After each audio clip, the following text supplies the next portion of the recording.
വിദേശയാത്രയ്ക്ക് ശേഷം നടൻ ജയസൂര്യ ഇന്നലെ നാട്ടിൽ മടങ്ങിയെത്തി. കുടുംബത്തോടൊപ്പം അമേരിക്കയിലായിരുന്ന ജയസൂര്യ നെടുമ്പാശ്ശേരിയിലാണ് ഇറങ്ങിയത്. പീഡന പരാതി ഉയർന്നതിന് ശേഷം ആദ്യമായിട്ടാണ് നടൻ കേരളത്തിൽ എത്തിയത്. മാധ്യമങ്ങളെ വൈകാതെ തന്നെ കാണുമെന്ന് അറിയിച്ച നടൻ എല്ലാം വഴിയെ മനസ്സിലാകുമെന്ന് കൂട്ടിച്ചേർത്തു. എല്ലാം വഴിയെ മനസ്സിലാകുമെന്നും കേസ് കോടതിയുടെ പരിഗണനയിലുള്ളതുകൊണ്ട് കൂടുതലൊന്നും പറയാനില്ലെന്നും താരം പറഞ്ഞു. അമേരിക്കയിലായിരുന്ന ജയസൂര്യ വ്യാഴാഴ്ച രാത്രിയിലായിരുന്നു കൊച്ചിയിലെത്തിയത്.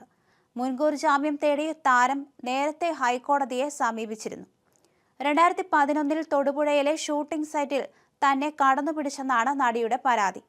സ്ത്രീത്വത്തെ അപമാനിക്കൽ കുറ്റം ചുമത്തിയാണ് പോലീസ് കേസെടുത്തത്. നടിയുടെ പ്രാഥമിക മൊഴിയും പോലീസ് രേഖപ്പെടുത്തിയിരുന്നു.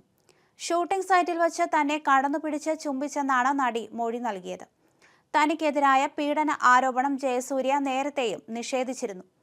ആരോപണങ്ങൾ അടിസ്ഥാനരഹിതമാണെന്നും അത് തന്റെ കുടുംബത്തെ ദുഃഖത്തിലാക്കിയെന്നുമാണ് താരം ഫേസ്ബുക്കിൽ കുറിച്ചത്. ഫേസ്ബുക്ക് കുറിപ്പിന്റെ പൂർണ്ണരൂപം ഇങ്ങനെയായിരുന്നു: ഇന്ന് എൻ്റെ ജന്മദിനം. ആശംസകൾ നേർന്ന് സ്നേഹപൂർവ്വം കൂടെ നിന്ന എല്ലാവർക്കും നന്ദി.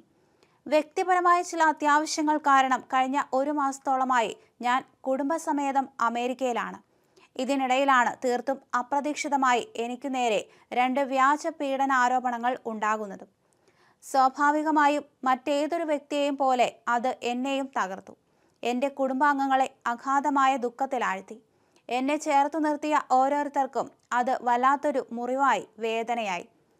മരവിപ്പുകൾക്ക് ഒടുവിൽ ഞാൻ നിയമവിദഗ്ധരുമായി കൂടിയാലോചനകൾ നടത്തി. ഇനിയുള്ള കാര്യങ്ങൾ അവർ തീരുമാനിച്ചുകൊള്ളും. ആർക്കും നേരെ ഇത്തരം വ്യാജ ആരോപണങ്ങൾ എപ്പോൾ വേണമെങ്കിലും ഉന്നയിക്കാം. മനസാക്ഷി ഇത്തിരി പോലും ബാക്കിയുണ്ടാവരുത് എന്നേ ഉള്ളൂ. പീഡനം പോലെ തന്നെ വേദനാജനകമാണ് വ്യാജ പീഡന ആരോപണം നേരിടേണ്ടി വരുന്നതും എന്ന് ഓർക്കുന്നത് നന്ന്. സത്യം ചെരുപ്പ് ധരിക്കുമ്പോഴേക്കും നുണ ലോകം സഞ്ചാരം പൂർത്തിയാക്കിയിരിക്കുമെന്നാണല്ലോ. എങ്കിലും അന്തിമ വിജയം സത്യത്തിനായിരിക്കും എന്നത് സുനിശ്ചിതമാണ്. ഇവിടുത്തെ ജോലികൾ കഴിഞ്ഞാൽ ഉടൻ തന്നെ നാട്ടിൽ തിരിച്ചെത്തുമെന്നാണ് ജയസൂര്യ പറഞ്ഞത്. നിരപരാധിത്വം തെളിയിക്കാനുള്ള നിയമ പോരാട്ടം തുടരുമെന്നും ജയസൂര്യ അറിയിച്ചിരുന്നു. നമ്മുടെ നീതിന്യായ വ്യവസ്ഥയിൽ ഞാൻ പൂർണ്ണമായും വിശ്വസിക്കുന്നു. ഈ ജന്മദിനം ഏറ്റവും ദുഃഖപൂർണ്ണമാക്കിയതിൽ അതിൽ പങ്കാളിയായവർക്ക് നന്ദി. പാപം ചെയ്യാത്തവർ കല്ലെറിയട്ടെ. ഇങ്ങനെയായിരുന്നു ജയസൂര്യ കുറിച്ചത്.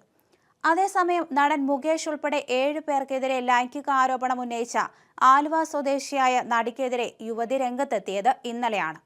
16 വയസ്സുള്ളപ്പോൾ തനിക്ക് സിനിമയിൽ അവസരം വാഗ്ദാനം ചെയ്ത് ചെന്നൈയിൽ കൊണ്ടുപോയി കാഴ്ചവെച്ചെന്നാണ് മൂവാറ്റുപുഴ സ്വദേശിയായ യുവതി പറഞ്ഞത്. നടിയുടെ അടുത്ത ബന്ധു കൂടിയായ യുവതി കേരള, തമിഴ്നാട് മുഖ്യമന്ത്രിമാർക്കും DGPമാർക്കും പരാതി നൽകിയിട്ടുണ്ട്. ഇതിനു മുമ്പും ഇത്തരത്തിൽ പെൺകുട്ടികളെ കൊണ്ടുപോയിട്ടുണ്ടെന്നും അവരെല്ലാം സുഖമായി ജീവിക്കുന്നുവെന്ന് നടി പറഞ്ഞെന്നും യുവതി മാതൃഭൂമിയോട് പറഞ്ഞിട്ടുണ്ടായിരുന്നു. 2014 സംഭവം നടന്നതെന്നും യുവതി പറയുന്നു.